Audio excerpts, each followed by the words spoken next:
Good evening. This town hall will be held in English. Para las familias que quieren escuchar en español, pueden llamar al 929-205-6099. El número es 929-205-6099 y el código es 846-5827-2699. Repito, el código es 846-5827-2699. 99 y pusimos el número en la pantalla. Gracias. Deborah Ellen, over to you. Great. Good evening, everybody. My name is Deborah Ellen Glickstein, and I'm the Executive Director of NYC Kids Rise. Welcome to our biweekly town hall. This week's town hall is on the eve of May 29th, otherwise known as 529 Day. 529 Day is an annual opportunity to build community around preparing for college and career training. For this year's 529 Day, we're coming together virtually in honor of our community's collective work to build a financial foundation for our children's futures, even in this extremely uncertain time. Throughout this week, teachers across School District 30 have been leading virtual financial education lessons for their kindergarten, first grade, and second grade students. Families are posting on social media about their children's dreams for their futures and their own career journeys. And school staff and supporters from throughout the community are sharing their own college and career stories on social media to demonstrate community support for our children's futures using the hashtag Together529 and Juntos529. It's really tough to be thinking about saving for the future when this present moment is so uncertain and challenging. Families in our community are losing jobs and income, struggling to keep their businesses open. We all know that these are ourselves, our neighbors, people in our lives, and in so many cases struggling to afford food and pay their bills. You know, I know we've had the few other town halls. One was around the emergency relief, where we talked about stimulus checks, unemployment. The other ones were about this very quick transition to remote learning. So, you know, plans that we made months ago, have maybe totally off track. That's sort of where we all are right now. So, how can we think about navigating that uncertainty and staying on track with our long-term goals? That's what really this conversation is about this evening. So while there is no magic bullet and it's not easy, I am so grateful to everyone who is the panelist for this evening. We have brought together some experts to share how they are thinking about navigating a long-term goal like saving for college and career, and also how the Save for College program makes getting started a little bit easier. And then really also, again, keeping in mind what is happening right now in the world and in our neighborhood. So as many of you may know, the Save for College program provides a way for all of us, families, schools, neighbors, and partners throughout the city to work together to build a financial foundation for our students' educational futures. The Save for College program includes more than 10,000 kindergarten, first grade, and second grade students across 39 public schools in School District 30 in Queens. And so for those of you who have joined these before, these are created based on what we've been hearing from the folks in our network. And this is really tailored and for the families and communities of School District 30. So what this means is that one of these students, every single one of the 10,000 students I just talked about, already has a New York City scholarship account with money set aside for their future, regardless of immigration status or income. That money is invested in a 529 college savings plan. So when we talk about 529 Day, we're referring to the money that more than 10,000 families have across the school district in a 529 college savings plan account. So once families in the Save for College program have this account, they can open their own college savings account and connect it to their child's scholarship account as a way to start saving early for their children's education. Saving for your child's college or career education is an important part of a family's overall financial health. That's why we encourage every family to open their own dedicated college savings account as early as possible, right? That's different than the New York City scholarship account that I just talked about that everybody has. So the kind of account that a family might decide to open totally depends on your own financial circumstance and what is going to make sense for you. So even during this challenging time, there are small steps that we can take now to think about long-term goals for our children's future. So to help make sure that your child has some funds available to use to help them pursue their dreams when they get older. So today, you will hear from experts about how you can open your own college savings account, even without depositing any money right now, and how to choose between different account options. Our guests will also discuss how to think about your overall financial health when making decisions to save for a long-term goal like your child's education, and then connect you to a one-on-one financial counseling to help you make a budget and a plan to save if that's something that you would be interested in doing now. So before I bring on the panel, I'm very honored to welcome tonight's guest speaker, Lorelei Salas, Commissioner of the New York City Department of Consumer and Worker Protection and a board member of New York City Kids Rise. Commissioner Salas is an attorney and labor law advocate who has dedicated her career to fighting inequality in our community and in our city. She is a parent who has watched her sons graduate and make decisions about higher education. And she also happens to live in School District 30, and it is such an honor and treat to have her here. So, Commissioner Salas.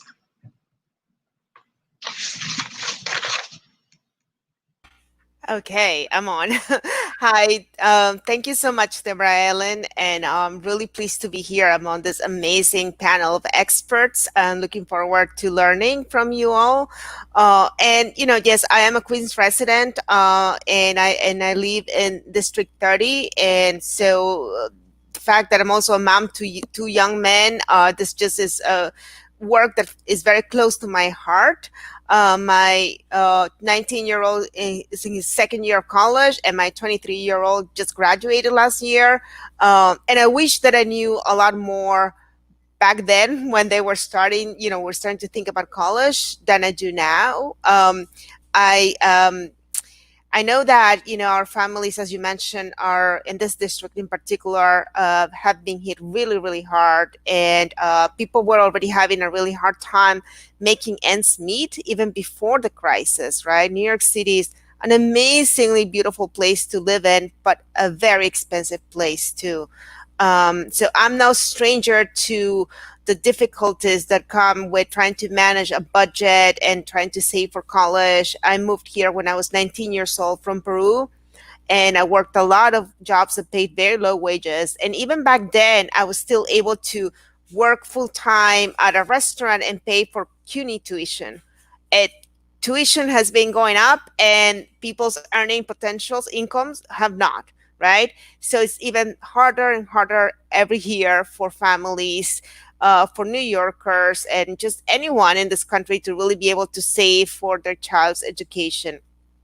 So I'm especially proud of the Save for College program and all the accomplishments that you, in the just couple of years that you've been in existence, have been able to already just make this what was a beautiful, very progressive idea just become this amazing program that involves the community, the schools, and the businesses that are in our communities. And it's just been really great. And I thank the New York City Kids Rise team for their vision and having this come to life. And my agency, the Department of Consumer and Worker Protection, one of the buckets of work that we do is around financial health. And so it's, I know we're going to hear today from one of the financial counselors that is participating in the program. And it's work that I find super, super rewarding. I always tell our communities that, it's like people who have a lot of money, they're able to hire all kinds of experts. And here we have a really great resource in our financial counselors that all New Yorkers have access to, and many of whom speak different languages and are really up to date in the benefits and the relief that people can access during this time of crisis. It is really hard to think about long-term planning, right? Thinking about having to save now for the next 10 years can seem overwhelming. I have to tell you that I went through CUNY and didn't have any debt from there, from graduating from a CUNY college, but then ended up going to law school and incurred in a lot of student loan debt, which made it super hard for me to think about saving for college for my own kids. So you attending this town hall tonight is really an amazing, great step. being part of the Save for College program is you have an edge already, and and a head start on saving for your child's future. Um, so thank you for staying financially healthy. Like I always tell people, I hope you're all doing well and staying healthy, but it is very important that we focus now also on the financial health of our communities, especially as we begin to think about reopening our city, right? So I'm really proud to be working with you all, with the school, and with this amazing district. And so I'm ready to now listen to the panel. So enjoy and happy 529 Day. Thank you so much, Commissioner Salas. Now I am pleased to welcome tonight's panel, Michael Ippolito, Assistant Vice President and Branch Service Manager at Amalgamated Bank, who's been working with us for years at this point, a major partner in building all the bank-related efforts that we've been doing. Maria Lopez, Financial Counselor at Urban Upbound, also has been working with us for, I think, over a year now, really being such a creative thinker in how we can really make sure that we're maximizing financial counseling in all that we're doing and making sure all families have the resources that they need there. And then finally, Patricia Roberts, mom, education savings advocate, and 529 expert, who was at the ground floor of this project and actually used to work at NYC Kids Rise and played a pivotal role in putting all the infrastructure together. So we're delighted to have everybody. I would like to just kick this off by having each panelist say a little bit about what you do and then what makes you passionate about your work. And then we're going to dive into the real technical stuff, but we're going to start with the heart. Oh, and then I guess I have to tell who's going to start. All right. I'm going to kick that off with Patricia.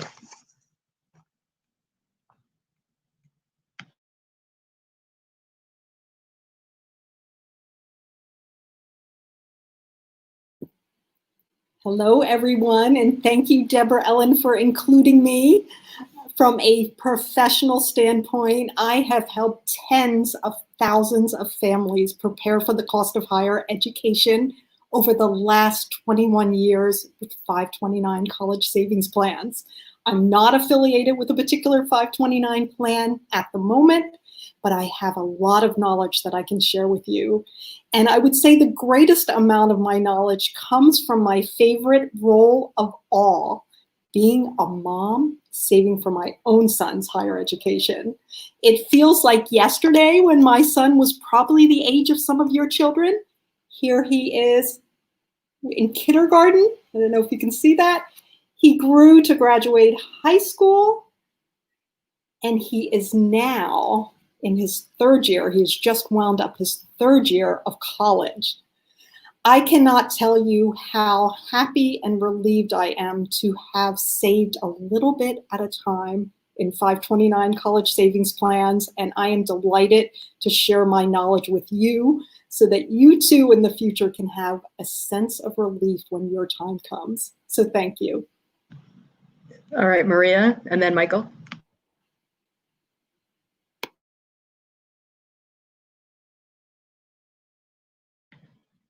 I think we just need to unmute, just a little technical difficulty. Sorry. No problem. My name is Maria Lopes. I'm a financial counselor for Urban Upbound in Long Island City. I've been there for about a year and a half, and one of my most passionate thing about what I do is being able to help someone who at one point thought it was impossible, especially like with banking, budgeting, and even reaching some of their financial goals. I've worked out of the Astoria branch most of my time with Urban Upbound, helping the residents of the Astoria house, NYCHA. And like I said, a lot of these people probably never had banking accounts or, thought that getting a great credit score was just out of reach. So being able to help them and seeing the excitement in their face, it really makes my job very rewarding. Beautiful. Michael? Oh, we just got to unmute.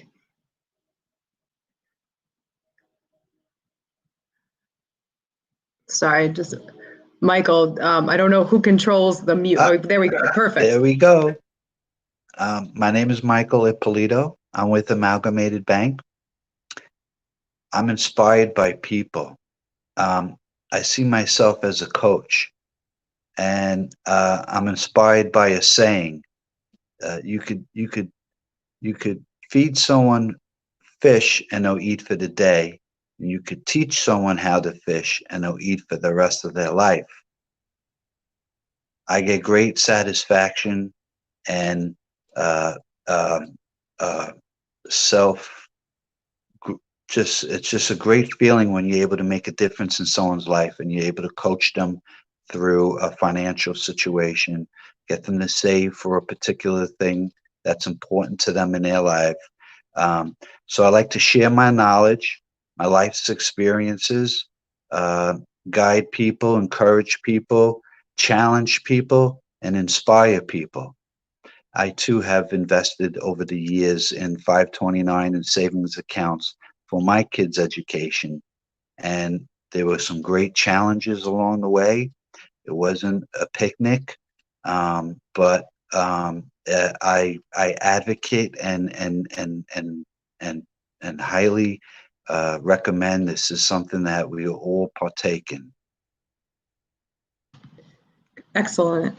All right. So Maria, we are going to talk to you first. We are in times of crisis, which we all know, and saving for a child's educational future, as we mentioned earlier, and Lorelei mentioned earlier, is a challenge oftentimes during the best of times, right? So here we are with a global pandemic. So we know that every family wants the best for their child, but in these difficult times, it can be hard to think beyond the immediate financial needs. So in fact, for many families, many of our neighbors who've lost income and are struggling to pay right now for food and other necessities. So putting a significant amount of money aside for a child's education right now may really not be the best financial decision for families. Paying your bills and setting aside some savings for emergency might be the first priority and the right priority right now. So is there anything that families can do now that gets them on the path for their long-term savings for college and career, even in these times of economic challenges? Thank you. So with everything that's going on right now with the crisis and stuff, first thing we have to understand is that, like was mentioned earlier, every family has a different situation. You know, we have some families that are more affected by this crisis than others. And then we have some that's just, you know, they're just going with the same flow of things. But with everything going on, I always say right now is actually the best time to just plan. Okay. A lot of people, you know, when you start talking about saving for college, they automatically start thinking, I need money. And that's actually far from it. So with this time, the first thing that you could actually start to do is kind of building up on yourself. So that would include like speaking with a counselor to look over your credit report, see what debts you have that we could, you know, dispute to where you're handling the debt without actually having to come out of pocket right now with it. And also looking at your family budget, you know, see what you're actually paying, what income you have coming in, and just kind of strategizing to see where we can either cut a little bit out of, or what I've noticed sometimes people have expenses that they think they had, but they don't really have. So it's just basically just looking at it. And a lot of times when people look at things in black and white, they see the bigger picture of it rather than just saying it. So with doing your credit, cleaning up your credit, lowering your debt, and now with the crisis, being able to actually pull your credit report from all three bureaus on a weekly basis, it helps also because it can detect like if there's any fraud or anything that might hinder you from improving your credit. And then also it can also show you again things that you might not have known that you had there. So those are the two really biggest things. And I know, like, right now with everything going on, a lot of people, what I'm seeing right now, being that I'm helping out at the Urban Upbound Credit Union, is a lot of people are just worrying about their rent. So any extra money they have, they're like, no, let me throw it into my rent. Let me throw it into my rent. And that's something that I'm actually trying to get my clients to kind of stay away from. So anytime like they'll have extra money, you know, I don't tell them straight out, don't put it into your rent, but don't lock it all into your rent. Okay. So what I usually tell them, like, for example, if they have $300 extra, let's split that 300 into 3, where you can put 100 towards your rent, put 100 towards emergency, and then put 100 towards saving for the future. And a lot of times when we do that, like, again, like I said, if I show them out in black and white, they start, you know, the wheels start turning, and they start to realize, okay, I do have a way to do certain things, because locking it into your rent and then an emergency comes up, you're kind of stuck again. So I always tell them, you know, don't always throw, you know, all your eggs into one basket, just split it up. That way you have for the future and for emergencies. Because with this crisis now, we don't know when it's going to end, or when things will get back to normal. So if we just paint them the picture that everything that every goal that they're trying to accomplish is, how do I say it, is doable, it makes it for them to have kind of like a relief. Thank you so much. Yeah, I've had a lot of my friends and family talking about, you know, this is a really good time, really what Maria, you're saying, to really focus on the credit. And so I'm really glad that you brought that up. I know that's something that I definitely want to personally even start looking a little bit more closely at my credit reports during this time, because it feels like something, feels very tangible. It feels like an action I can really proactively take right now. I just with, even if like say you wanted to make settlements, companies now are making crazy settlements. Where before my focus was trying to get the client to save at least 50%. I've seen it even with my own self where I'd say 75%, and just calling them and just letting them know this is what I have to give you right now. So the companies are working really well with you.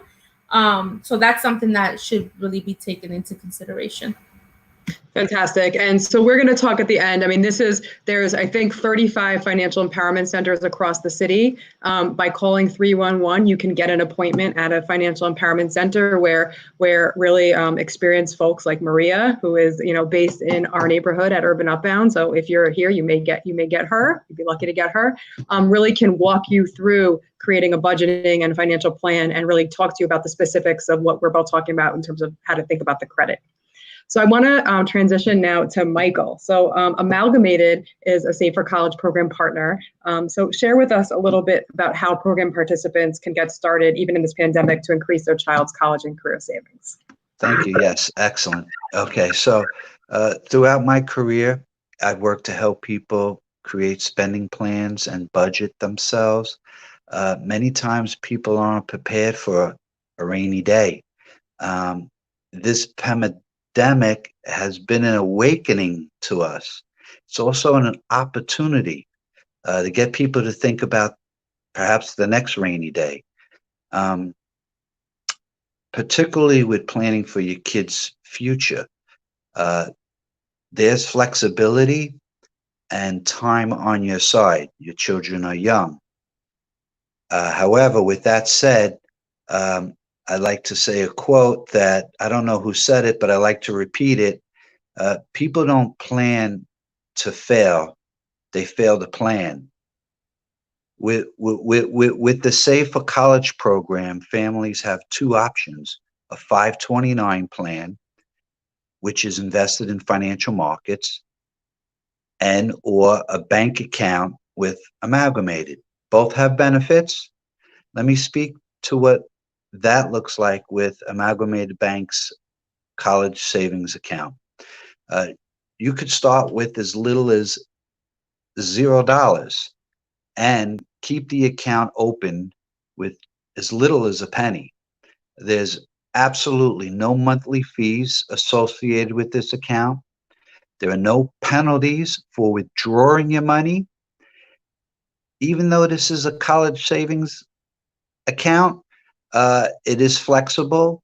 If you needed money for other purposes, it's there for you. The money earns interest, and that interest is taxable. A savings account at Amalgamated Bank is insured through Federal Deposit Insurance Corporation, or as it's abbreviated, FDIC insurance, up to $250,000. How much you put aside in this account is completely up to you. You can set up an auto transfer and set money aside weekly, monthly. It's flexible. You could change that. You could increase it, decrease it. You could stop it altogether. You could pause it for a few months. You can monitor this account online or speak to one of our customer service representatives we have fluent speaking Spanish as well. That's very important. And it's a great tool aside from the 529 plan to just save for your child's future college. Great, thank you. And I just want to just remind everyone here, right? So, right, as part of the Save for College program, everyone gets the scholarship account. I talked about that before, right? So there's 10,000 families across the district, the school district, that now have a scholarship account that started with $100 invested, and then they can earn additional money by taking some additional steps. The first steps that families take in the Save for College program is just activating their scholarship account, which means seeing the account. You know, we want to make sure that people actually know that they have this money. So to me, it's just the coolest thing. You know, I'm a little biased, but it's so cool to me that because you go to school in school district 30 in one of the most diverse school districts in the country, you automatically have, starting in kindergarten, some money set aside already for your kid's future. And it just blows me away every time. And I'm so grateful to Dr. Campasto, and I think Wally's there, Ms. Kellis, all the school leadership that has helped us make that happen. It has just been wonderful. So that's the first step. The second step is the option of opening up your own college savings account. And I talked about that before when I opened up, right? That we believe that everyone should have their own dedicated college savings account. This is an account that you own, and that you control it. And as part of the Save for College program, as I mentioned, there's two options. So Michael just talked about the amalgamated college savings account option, and he talked a little bit about what the features of that are. And so now I'm going to turn it over to Patricia, who's going to talk about really the second option, which is the 529 account. So, so Patricia, why don't you just tell us a little bit about 529s? Absolutely. Thank you again. I want to commend all of the participants for being here tonight. By being here, you are truly investing in your family's future and your child's future. By learning a little bit more about the Save for College program, by hearing about that amalgamated bank account that you can open on your own, and by learning about 529 plans through me, you're really investing in the future, and you're recognizing the fact that you need to know a bit more, and it can really help you. I am someone who feels firmly that knowledge is power, and I've got to commend Deborah Ellen and New York City Kids Rise once more for educating you about these plans. Over 70% of Americans are not familiar with 529 plans, and that is to their detriment. I feel strongly that persons in this district will be well above that American average due to the good work of New York City Kids Rise. You can't participate in something if you don't know about it. So this is a gift to you to know more. And I'm so happy to be able to help you with my bit of knowledge here. So about 529 plans, and I've written down some notes so I don't forget to tell you what I think you need to know. So these accounts are specifically developed and designed to save for a future student's education, their education after high school. They really allow you to earmark funds for that particular purpose. And that's one of the things I've liked about saving in a 529 account. I knew it was for higher education, and as much as I could avoid touching it for other purposes, I did, which is great. Why are they called 529 plans? Where do those numbers come from? They come from the Internal Revenue Code, the section of the Internal Revenue Code, section 529, that created these plans and the rules around them. These plans are special in that they have tax advantages. You heard Michael mention about the amalgamated account. Those accounts, when there's interest on them, that interest is taxed. But with the 529 accounts, the growth on the account is tax deferred. You are not paying tax on it as you're earning money on the account. And in fact, you'll never pay tax on that growth or earnings as long as you use the account for its intended purpose and for qualified higher education expenses. And I will explain to you exactly what those are. There are also state tax advantages that you can look into. Many states, including New York, allow residents to take off of their state tax obligation the amount that they've contributed up to a certain amount in the 529 plan. So that's something you want to look into, that wonderful tax-free growth at the federal level, and then these state tax benefits. The 529 plans, so I consider them to be very flexible. What can you use them for? You can use them for a wide range of expenses after high school. And because they're called college savings plans, many are confused. They think it has to be just for a traditional college experience, but it's not the case. You can use these for 2-year schools, 4-year schools, vocational schools such as culinary or cosmetology school, for example. As of late last year, you can use these for registered apprenticeships, and they can be used in any state across the United States and in a number of international locations as well. You use these for what I called earlier qualified higher education expenses. So you know the types of schools they can be used at for tuition, but you also need to know that it's not just tuition that you can use these accounts for. You can use them for room and board if your child decides to live on campus. You can use them for books and supplies that are needed in their course of study. Even a laptop can be purchased with 529 funds, and you can use it to pay for the internet connection. And if you happen to have a special needs beneficiary, sometimes there are additional expenses associated with helping those individuals through school. Those are covered as well through the 529 account. Now, you should know if for any reason the money is always yours and you always have access to it as the account owner, but for any reason, should you need the money for a purpose other than the ones I described broadly, qualified higher education expenses at those types of schools, you can always access the money. There is, however, a requirement that you pay the tax that you hadn't paid all along. Remember, I said these accounts grow tax-free and tax-free upon withdrawal. You didn't pay tax. You didn't use it for its intended purpose. So you simply need to pay on the growth, the gain on the account, the investment earnings. Only that you need to pay tax because you hadn't paid it before. And there is a 10% federal penalty, again, only on the earnings. So if your account had earned $100, it was a $1,000 account, it had grown to $1,100, you're paying that penalty and the tax only on the $100. In terms of the account structure, the parent typically, or another adult, is the account owner. The future student is called the beneficiary. As Michael said, these investments are in the financial markets.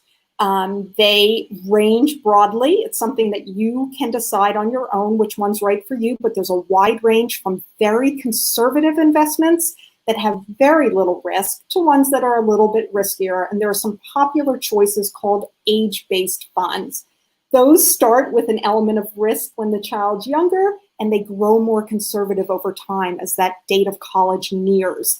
But many options to choose from, and you will figure out what's best for you based on factors in your life, what you feel comfortable with. And those options can always be changed once you decide upon them. There is no minimum for the 529 plan that New York City Kids Rise works with. There's no minimum to open the account, and there's no minimum contribution amount thereafter. It's very helpful if you're able to, over time, contribute on a regular basis. That's what I did for my child. I put a little at a time in from my paycheck, but you do what you can. No requirement in particular about the amount. And there's time on your side, as Michael and I think Deborah Ellen also pointed out, because your children are young. I want you to know that whatever amount you can save towards higher education, whatever amount it is, it's going to be that much less that you need to borrow and repay with interest. And it's going to get your child, if your children are anything like my son, it will get them even more enthused about learning, knowing that someone is saving for their future. So I would say those are the things that are most important. And the last thing I'll mention is you can invite friends and family, once your account's open, to contribute to it. So even if you don't have much to get started, you can let friends and family know that you've begun, and they can contribute from time to time as well. So I think that's it for the 529 overview, and we'll, I'm sure, discuss plenty more as we go on tonight. Beautiful. Thank you so much. I love hearing Patricia talk. She's so passionate about it, and she makes me more inspired to keep going. And there couldn't have been a better guest for this Together 529 Day Eve event than Patricia. All right, so now let's move on, because we've heard about the two different options. We've heard about the Amalgamated College Savings Account. We've heard a little bit more about 529 accounts. So Maria, I kind of want to go back to you now. And I know I talked about it a little bit, but let's think about a scenario where, again, so many folks in the Safer College community are facing right now, where there is a loss of income, and certainly every single person has uncertainty about the future. So can you talk more about really some practical steps on how we could get started? So first thing, like I mentioned earlier, is to speak to a financial counselor. As we mentioned earlier, there's over 30 sites within the city, and it's a free service. So with speaking with the financial counselor, they can help you to determine which bills that you need to take care of first, and to help you to make adjustments to your budget, or even help you create a brand new budget for your household that will allow you to have savings for yourself and for your child's education. They can also help you with different tax and different techniques, and not one budget fits everybody. There's some people who might need a budget that's more in debt than others, but definitely speaking with them, you can bring in all your bills, all your documents, anything that will help you to make your budget as accurate as possible. A lot of times people would make estimates, and that can help make your budget a little too much or too low. So as specific as possible is great. And also just starting the scholarship program, okay? With Building Block 1, it's just simply registering your child into the program, and you'll automatically have deposits into your account from the community itself, okay? And then from there, you can also complete the Building Blocks 2 and 3, which is actually choosing between which of the two accounts you like, either the 529 or the college savings plan, and then actually making a deposit. With each building block that you make, you do get an incentive of $25 every time you complete a block. And once you pick an account, you don't necessarily have to make a deposit right away. With this, in this time period, it's just about prepping. So if we, make your budget and we're like, all right, once you get back on your feet, this crisis is over, we are able to contribute this one, you're already ready to go and set up. And another thing that I've actually encountered with this whole crisis, Patricia mentioned that loved ones can make deposits for you. I've seen a lot of people, including myself, do quarantine birthday parties. That's a great opportunity to where they can actually just, instead of sending gifts, like for example, my daughter, my family out of state was just Cash Apping her. You can actually set it up to where they can just make the deposit straight into your 529 or college account. And that will help you to save, and your child still has the gift. So those are just a few things that you could do just to get started. So that way, when you're ready, it's already there. Like my mom always says, you should always be ready so you don't have to get ready. So this is a great time to just have everything intact and ready to go.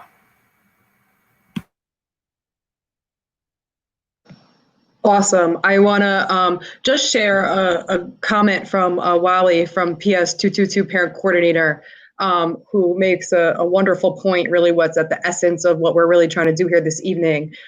She writes, educating families about it is important, mainly because parents automatically assume it's large amounts of money they can't afford versus understands it can be just $10 a month. It could be just $10 a month. It doesn't have to be a burden or an added expense they cannot afford. So it can be even less than $10.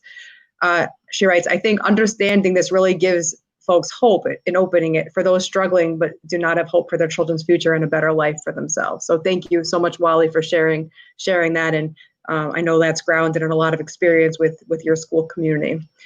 So Patricia and Michael, want to just sort of get your take on, and I know we've a little bit touched on it, but if there's anything else you want to add, if at this time families have to prioritize other expenses, what are ways that they can be thinking about or actually saving for college and career training right now?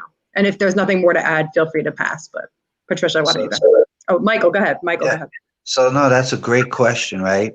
And I could speak from personal experience. So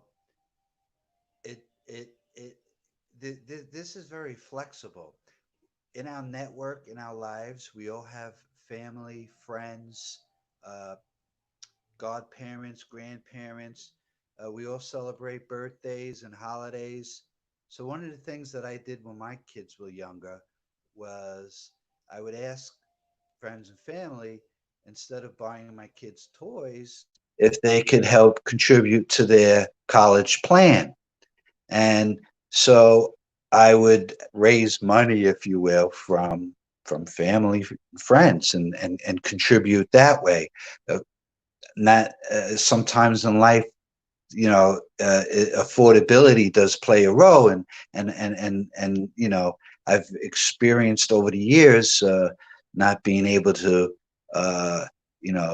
set aside and accomplish those financial goals that I aspired to. So reaching out for help from family and friends to contribute through things like that is a great way, a great means of continuing to add to your kids' college funds.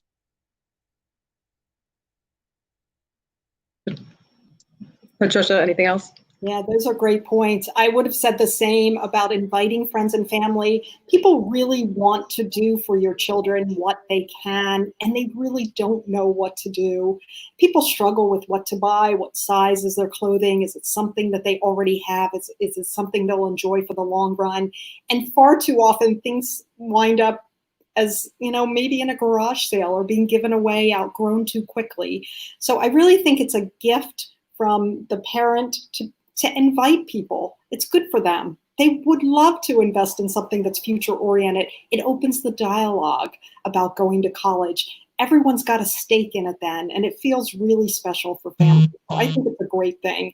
The other thing I wanted to mention that I didn't say before is one of the things to do, no matter which path you go, and I hope you will take action to, do what you need to do to activate that initial account from New York City Kids Rise.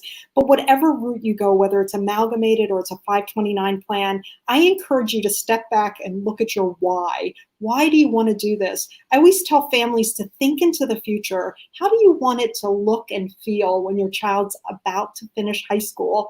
What feelings do you want to have? Do you want to feel you've done the best you can, that your child has some options ahead of them? Or do you want to look back with some sort of regret? So I would say if you can think about that why and hold on to it, it will keep you going along the way. And again, even if you can't do much right now or much of anything right now, getting started. If you look back on this time of social distancing and think, that's the time when I got started, that's something I'm going to remember and something you'll always be grateful for, that you had a little extra time, you learned a little bit more, and you got started. I think you're going to be really grateful. The last thing I want to say is, for those of you who are employed, I said before, friends and family can contribute, so can employers. And there's a little bit of a push these days to encourage employers, much like they have other benefits, retirement benefits, health benefits, flexible spending accounts. Talk to your employer or talk to the New York 529 plan, if you will, and ask them how can they get your employer interested in helping you to save through work and maybe even matching some of your contributions. I think that's a great suggestion. You may be met with a no, but perhaps you'll plant a seed that will eventually become a yes. So just do what you can right now, and you're going to feel good about that. I love that. I love the sort of a theme I'm hearing about if you take no action will happen. But if you ask, I thought about, Maria, what you mentioned about the credit reports, right? If you take action and you try, and if you take action and talk to the employer, it doesn't hurt to ask to sort of see what happens. And so I see we have one question here, and then we're going to do sort of a final lightning round. I also want to acknowledge Bishop Taylor, who I see is in the room, as they say. And I know he's worked with Michael for years at Amalgamated, and he's definitely happy to see Michael on the panel. So the question here is around the either the Amalgamated or the 529 account, can family and friends make contributions to both kinds of accounts? So in the Save for College program, right, I would say the answer is absolutely yes. It's a little bit more straightforward, I think, with the 529, but Michael, why don't you tell us about how that could happen with Amalgamated? Absolutely. So I would encourage people, if they're able to put money aside to both accounts. Both have great benefits and features, a little different than each other. And as far as how to go about opening up an account with the Amalgamated Bank, you can reach out to me. My email is mippolit@amalgamatedbank.com. Yes, we're in some challenging times right now, and where I normally hang my hat at the 21st Street branch, we're temporarily closed, and I've been working out of the Union Square branch occasionally. Otherwise, if not, I'm working from home. So we can work with you. I could do it virtually, like through emails, and we'll be flexible and accommodating. Excellent. And we always, everyone can always call the NYC Gets By Save for College hotline. We can put that in the chat, and then we can help you get to the right people for sure as well. And so I'm going to now do sort of a final question here, which is the question that I have been really waiting for this whole evening. As I think many people here know, as we are in the midst of a beautiful conversation on social media, which I said at the beginning it's hashtag Together529 or hashtag Juntos529. And this is truly a celebration across, whether it be families, school leaders, business leaders, religious leaders, neighbors, people coming together and really sharing what is their story about who's helped them along their way in their college or career. And this is our way of really celebrating our neighborhoods coming together to support every single child and really each other during this time, to make sure that we're reminded that that the future certainly is bright, and that the fact that, again, we are all involved in this community is something very special. So I want to show, my team is teed up. They're going to quickly flash on. Here is my Together 529 story. You can see sort of here my college softball team, and I talk about in my little note on Instagram how you can take it off now. I think people get the point, but that you can see in the note, I really talk about how my teammates from my experience and my college softball team, how really they stayed with me and continue to stay with me and have been so pivotal in my development. And, you know, that's an example of a sports team, but really teams in all walks of life, including, of course, the incredible team I get to work with at NYC Kids Rise, who I know so many of you know. So that was my little contribution there. And again, if you use the hashtag, you'll see that there's you know, so many contributions from so many different people. So we're going to close out, and I'm going to kick it off with Maria. Let's look at a few more, actually. Let's look at a few more before we go to the panelists. Here's some others that we've seen, and thank you for all those from our community who have sent them in. Beautiful. And this one here, I want to highlight here. This is Dr. Composto, our superintendent. And what he writes here is, my grandfather came to America from Italy with the notion that education was the key to success. He would be so proud to see that all 11 grandchildren have a college education. Education and lifelong learning is a core family value. Hashtag together 529. And here is another one from the AP at PS 84, Mr. Armano, who also has a really beautiful post. So let's do one more, I think. We have one more to share? Okay, I think we've looked at that one. Okay, beautiful. So now we are going to turn it over to, here is Patricia's real quick, but I'm going to actually turn it over to Patricia for her to share her own very quick story, and then we're going to go to Maria. And actually, we're going to go really quickly, Patricia, Maria, Michael, and then we're going to close out with Lorelei. Lightning round, yes. So if you see mine on Facebook, you'll see that I referenced my mom as somebody solo head of household, very low income family where no one previously had gone to college. Her encouragement of me sent me off with resourcefulness and resilience. I lacked financial resources, I lacked social capital, but with her encouragement, I got myself through and made her very proud. I really made all of our lives better as a result of pursuing higher education. My turn? I would have to say, if my mom, coming from a third world country to America, she stressed education. And in our household, nothing below B could come in there. So, you know, my mom taught me to actually work really, really hard to achieve any goal that I have. And she supported me tremendously through anything that I did. Even when I moved to New York and she wasn't thrilled about it, she still supported me and just made me a very strong and passionate person, and just taught me to always follow any instincts and every dream that I have. So I'd have to say for myself, mostly teachers that I've been raised by, if you will. So through the school systems, I went to public school in Brooklyn, and teachers probably been the most inspiring to me.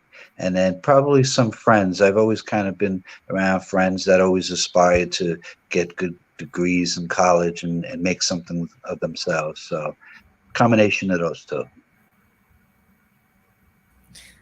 So, I mean, my parents always believed I could do anything I set my mind to. So they're really like very hopeless optimists. But I have to say that actually I went to law school when my second child was 6 months old, and my babies were my inspiration for going through law school and managing that and motherhood, and they're just what drives me every day. So yes, so I think I owe it to them. I love it. Thank you all so much for sharing. So this is a reminder to all our viewing audiences that we want to hear your stories. Everyone has a story.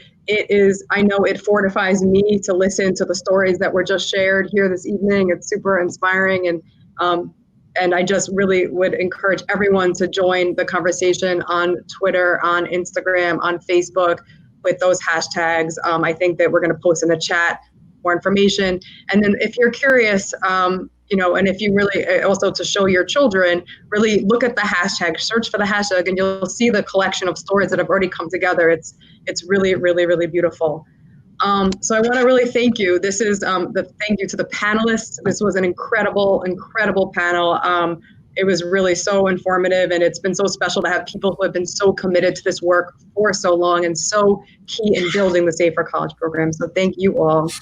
And then I also want to just summarize for folks who are listening. there's a lot of technical information that was shared this evening. And so what we are going to do is we are going to make sure that we're going to post in Facebook, and our team is going to make sure that it's sent out. We have some informational material that is very thorough, and really we'll talk a lot of information about the two different types of accounts. So you can see, it's hard to always visualize, without seeing it written down, what are the differences between these two accounts, and, get into all those details. There's also more information, of course, about the building blocks that Maria mentioned, right? When I talked about at the beginning, how you activate your scholarship account, how you see that your child already has this money just because they live in this neighborhood and go to these schools in our district, and then how you can take those additional steps. And of course, you can always call our hotline, and I'm sure that number also is in the chat. So I want to wish everybody a very happy 529 Day Eve, and we look forward to seeing you guys in 2 weeks for our next virtual town hall. Have a good night. Okay.